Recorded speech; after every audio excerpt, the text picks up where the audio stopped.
Hello guys, welcome back to our YouTube channel. तो कैसे हो आप सब?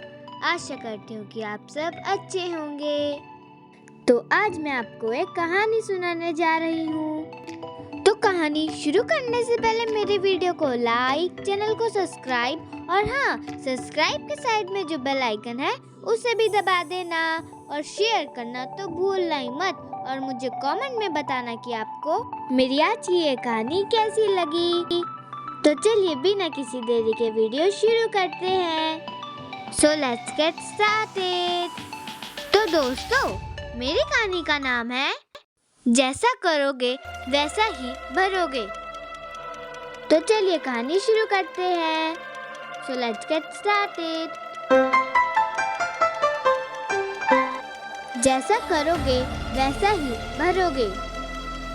एक गांव में एक जवान लड़का रहता था। उसकी उम्र ज्यादा नहीं थी, लेकिन उसे एक जरूरी काम था। वह एक चारवाहा था और उसका काम भेड़ों को खतरे से बचाना था, खासकर भेड़ियों से। उस चारवाहा लड़के को ये सब भी ध्यान रखना पड़ता था कि भेड़ों को भरपूर खाना मिल रहा है या नहीं मिल रहा है। तो हर दिन वह लड़का उन्हें एक पास की घाटी में ले जाया करता था, जहाँ पर हरी हरी स्वादिष्ट घास होती थी। तो वह चारवाहा लड़का उन भेड़ों को वहीं पास की घाटी में ले गया। जब वह एक बार वहाँ चले जाते तो भेड़ें घाटी में उगने वाली स्वादिष्ट हरी घास को खाती। ग्रामीणों ने भेड़ों की अच्छी देखभाल के लिए उस चारवाहे पे भरोसा किया। वह चारवाहा लड़का वास्तव में तो बिल्कुल भी अकेला नहीं था। उसके साथ आसपास के गांव के लोग भी काम करते थे। अगर वहां कोई भेड़िया अगर हमला कर दे तो लोग वहां बचाने के लिए दौड़ आते थे। ग्रामीणों ने अपना काम करने के लिए चारवाहा लड़के पर अच्छी तरह से भरोसा कर लिया था। उन्हें कभी ऐसा नहीं लगा कि उन्हें उस पर जांच करनी है। उन्होंने उस पर भरोसा किया कि वह वही करेगा जो वह करने वाला था। वह चारवाहा लड़का हर दिन अपने चौकी से भेड़ों को ईमानदारी से देखता था। वह लोगों को कड़ी मेहनत करते हुए भी देख सकता था। कुछ दिन उन्होंने गांव में अपनी नौकरी की। कभी-कभी वे दूसरे काम भी करते थे। उस चारवाहा लड़के के लिए हर दिन एक ही जैसा दिन होता था। उसने भेड़ों की ओर देखा तो वह रोज एक ही जैसे दिखते थे।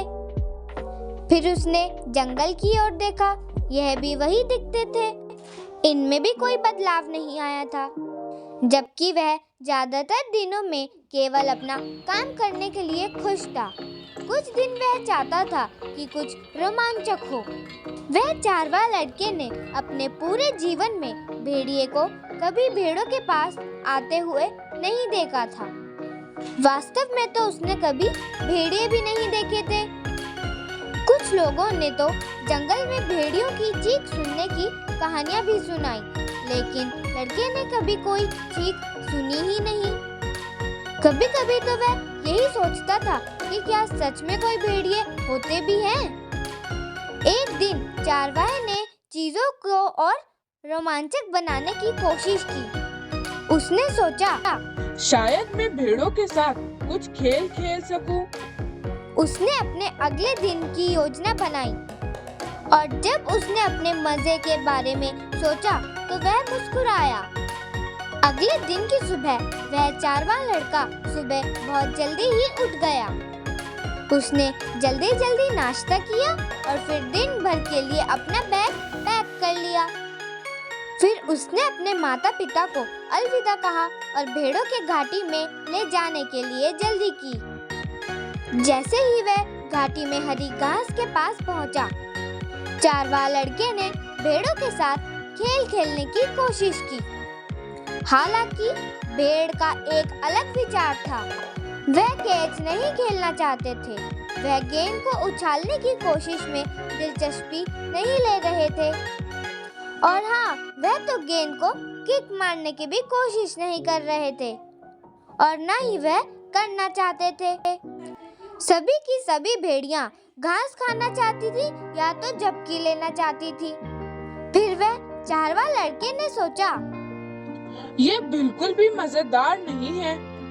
वह निराश होकर चारवाहा लड़का धीरे धीरे अपनी चौकी पर वापस चला गया। काश वह चारवाहा लड़के ने सोचा, मैं बस यहाँ चीजों को थोड़ा और रोमांचक बनाना चाहता था। तभी उसकी आंख का कोना कुछ पकड़ा। वह बता सकता था कि हवा चल रही थी क्योंकि इसने पेड़ों की शीर्ष को हिलाया था। मुझे आश्चर्य है। उसने जोर से सोचते हुए कहा। उन पेड़ों के दूसरी तरफ क्या है? लड़का मन ही मन मुस्कुराया। क्या यह दिखावा करना इतना बुरा होगा कि वहाँ एक भेड़िया था? उसने सोचा कि यह एक अच्छा मजाक होगा। जैसे ही भेड़ घास खा रही थी, चारवाहा लड़के ने अपना हाथ उसके मुंह के पास रखा और चिल्लाया, भेड़िया, भेड़िया, एक भेड़ चुरा रहा है, आओ मेरी मदद करो। गांव के सभी लोगों ने अपना काम रोक दिया और भेड़ियों को भागने में मदद करने के लिए दौड़ पड़े। जब वह लोग वहां पे पहुंचे तो वह सब हैरान रह गए। वह सब इसलिए हैरान रह गए क्योंकि ग्रामीणों को कोई भी भेड़िया नहीं मिला और चारवाहा कहाँ था। वह उसके लिए चिंतित थे। अगर भेड़िए ने लड़के को चुरा लिया होता तो क्या होता? वे व्याकुल होकर उसे ढूंढने के लिए इधर-उधर खोजने लगे। एक ग्रामीण ने एक पेड़ की ओर इशारा करते हुए कहा, वह वहाँ पर है, वो ठीक है। उन्होंने देखा कि उन्हें कोई चोट नहीं आई है। दरअसल वह हंस रहा था। तुम यहाँ बिना किसी कारण के दौड़ते हुए बहुत मजेदार लग रहे थे। ये तो बहुत अच्छा मजाक था। लड़का हंसा, पर गांव वाले हंसे नहीं। वह लड़के और भेड़ के लिए बहुत डरे हुए थे, इसलिए गांव वालों को हंसने का बिल्कुल मन नहीं था। उन्हें हंसने का बिल्कुल मन नहीं कर रहा था। उन्होंने अपना सिर हिलाया और कहा, हमें अब काम पर वापस जाना है। हमारे पास इतनी शरारतों के लिए समय नहीं है। उस चारवाहा लड़के ने बहुत ही मुश्किल से एक शब्द सुना जो उन्होंने कहा था। वह बहुत जोर जोर से हंस रहा था। अगले दिन जब वह लड़का नाश्ता कर रहा था तो उस लड़के के माता पिता ने उसे अच्छा रहने को कहा और बोले, बेटा, तुम्हें इतनी शरारत नहीं करनी चाहिए। तुम्हें अच्छा बनकर रहना चाहिए। वह चारवाहा लड़के ने अपना सर हिलाया और भेड़ चराने चला गया। वह फिर से उस घाटी पर गया और फिर से जोर जोर से चिल्लाने लगा, भेड़िया, भेड़िया। वह पहले दिन की तुलना से बहुत जोर से चिल्ला रहा था। एक भेड़िया है, एक भेड़िया, भेड़ चुरा रहा है, आओ जल्दी आओ मेरी मदद करो। फिर से वही हुआ। ग्रामीण दौड़ते हुए आए, पर उन्हें फिर कोई भेड़िया नजर नहीं आया। इस बार गांव के लोग काफी परेशान हो गए। उन्होंने उस चारवाहा लड़के से कहा, सच नहीं बताते हैं तो आप कभी नहीं जान पाएंगे कि कब आप पर विश्वास करें। वह चारवाहा लड़का अभी भी अपने मजाक पर हंस रहा था। फिर वह सारे गांव वाले वापस अपने काम पर चले गए। गांव वालों के अपने काम पर वापस जाने के बाद हालांकि वह सोचने लगा कि लोगों ने क्या कहा। उसने सोचा, हो सकता है दूसरों पर चाले चलाना इतना मजेदार नहीं है। चारवाहा लड़का वापस अपनी चौकी की ओर चलने लगा। उसे क्या पता था कि वह जल्द ही वह सारा उत्साह हासिल करने जा रहा है जिसे वह संभाल सकता है। पेड़ों के ठीक दूसरी तरफ एक भेड़िए ने सब कुछ देख लिया था। चारवाहा जब अपनी चौकी पर पहुंचा तो वह भेड़िया भेड़ों को चुराने लगा। वह चारवाहा लड़के को अपनी आंखों पर विश्वास नहीं हुआ। यह एक असली भेड़िया था। वह चिल्लाया, भेड़िया, भेड़िया, एक भेड़िया भेड़ चुरा रहा है, आओ मेरी मदद करो। वह दौड़ता हुआ गरीबों के आने का इंतजार करता रहा, लेकिन कोई नहीं आया। वह फिर से उस चाल में नहीं पड़ने वाले थे, पर हालांकि इस बार यह कोई चाल नहीं थी। लड़के ने फिर से मदद के लिए चिल्लाना शुरू कर दिया। उसने फिर से मदद के लिए चिल्लाने की कोशिश की, लेकिन कोई नहीं आया। वह केवल यह देख सकता था कि भेड़िया सभी भेड़ों के साथ जंगल में भाग गया। इस बार हंसने वाला अकेला भेड़िया था। चारवा लड़का गांव में भाग गया। भेड़िया भेड़िया, वह रोया। वह हमारी भेड़ें चुरा रहा है। लड़का भागता रहा और मदद के लिए पुकारता रहा, लेकिन किसी को विश्वास नहीं हुआ कि वह सच कह रहा है। उसने फिर से पुकारा, भेड़िया भेड़िया। फिर एक ग्रामीणा ने कहा, मैं शायद लगा सकता हूँ।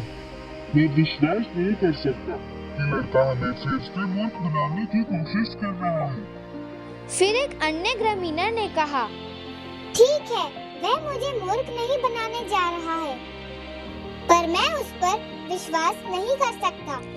अंत में उस चारवाहा लड़के ने दौड़ना बंद कर दिया।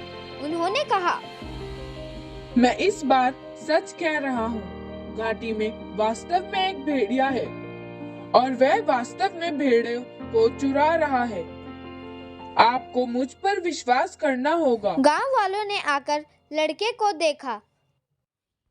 उन्होंने उस पर अपनी उंगलियां हिलाई। लोगों ने कहा, हम आपके विचार से ज्यादा चालाक हैं। इस बार हम आपको और आपके भेड़िए को अनदेखा करने जा रहे हैं। हमें माफ करें। उस समय चारवा लड़का जानता था कि कोई भी उस पर विश्वास नहीं करेगा। वह उन्हें कैसे दोष दे सकता है? जब उन्होंने उस पर भरोसा किया तो उसने उन्हें निराश कर दिया। हमेशा सच न बोलकर उन्होंने उनका भरोसा खो दिया। वह उदास होकर अपनी तलाश में वापस चला गया और नीचे देखा, जहाँ वह हमेशा अपनी भेड़ों को घास खाने के लिए ले जाता था, लेकिन कोई भेड़ नहीं बची थी। भेड़िया उन सभी को उठा ले गया था। लड़का इतना दुखी हुआ कि वह रोने लगा। लड़के को अपने माता पिता और गांव वालों की कही हुई बातें याद आ गईं। वह कैसे कामना करता है कि उसने जो कहा वह सुना। वह सोच रहा था कि काश उसने हमेशा सच ही कहा होता। वह ये नहीं चाहता था कि भेड़ों को कोई नुकसान पहुंचाए, क्योंकि उसने सच नहीं कहा था। कोई भी उस पर विश्वास नहीं करता था जब यह वास्तव में मायने रखता था। अब बहुत देर हो चुकी थी। चारवा लड़का अब अपने मजाक को इतना मजेदार नहीं समझता था। वह सोच रहा था कि काश उसने उस वक्त यह घटिया मजाक ना किया होता। धन्यवाद दोस्तों। तो मैं आशा करती हूँ कि आपको मेरी यह कहानी अच्छी लगी होगी। अगर आपको मेरी यह कहानी अच्छी लगी तो मेरी वीडियो को लाइक, चैनल को सब्सक्राइब और हाँ, सब्सक्राइब के साइड में जो बेल आइकन है उसे भी दबा देना और शेयर करना तो भूलना ही मत। और मुझे कमेंट में बताना है कि आपको मेरी यह कहानी कैसी लगी। तो अब मैं आपको मिलूंगी अपनी अगली वीडियो में। तब तक के लिए बाय बाय। आप अपना और अपने परिवार का ध्यान रखना। Thanks for watching. Bye bye.